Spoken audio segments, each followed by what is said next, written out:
Hello everyone, let's discuss the applications of Fourier transforms. First, let's discuss the applications to integral equations. Some integral equations involving convolutions can be tackled using Fourier transforms. The aim is to take the Fourier transform of the whole equation under which the convolution changes to a product. Note that this method will only work if the integrals take the form of a convolution and the function we are seeking decays sufficiently rapidly as x tends to plus or minus infinity. Now, let's discuss applications to linear ODEs. Fourier transforms can be used to solve inhomogeneous linear ODEs with constant coefficients. Suppose we have an equation of the form a times d2y over dt squared plus b times dy over dt plus c times y is equal to capital F of t, where a, b, c are constants and capital F of t is a given function. Suppose also that the boundary conditions are such that y of t equals 0 as t tends to plus or minus infinity. We then Fourier transform the equation with respect to t. Next, we write y tilde of omega is equal to capital F tilde of omega times capital G tilde of omega. The convolution theorem says that y of t is equal to the convolution of f and g. We then use partial fractions for g tilde of omega. Next, we compute the inverse transform of each function. Finally, we compute the convolution integral y of t is equal to the integral from minus infinity to infinity of f of tau times g of t minus tau d tau. Next, let's discuss applications to PDEs. Fourier transforms can be used to solve some PDEs. The equations must be linear, have one independent variable with the range from minus infinity to infinity, and the solution sought must decay sufficiently rapidly as this variable tends to plus or minus infinity. The method is to transform the equation and the other boundary conditions with respect to the infinite variable. This will reduce the PDE to an ODE. We then solve the ODE and transform the solution back. Then, let's talk about the interpretation of the Fourier transform. The Fourier inversion theorem showed how we can express a function in terms of its Fourier transform as f of x is equal to 1 over 2 pi times the integral from minus infinity to infinity of f tilde of k times e to the ikx dk. We can think of an integral as a continuous version of a sum where we add up infinitely many infinitely small pieces.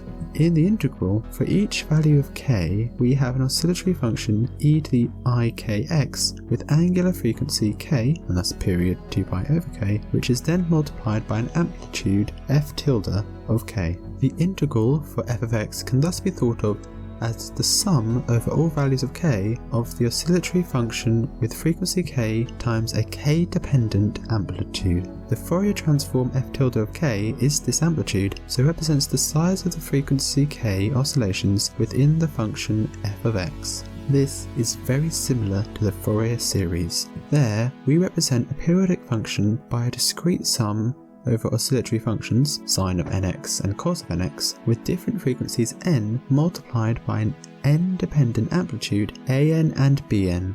We can compare the Fourier representation integral above with the Fourier series representation of a 2 pi periodic function f of x is equal to 1 over 2 a naught plus the sum from n equals 1 to infinity of an cos of nx plus bn sine of n. We can make the analogy much closer by rewriting the Fourier series in complex exponential form. We first recall that cos of nx is equal to a half times e to the I nx plus e to the minus I nx, and sine nx is equal to 1 over 2i times e to the I nx minus e to the minus I nx.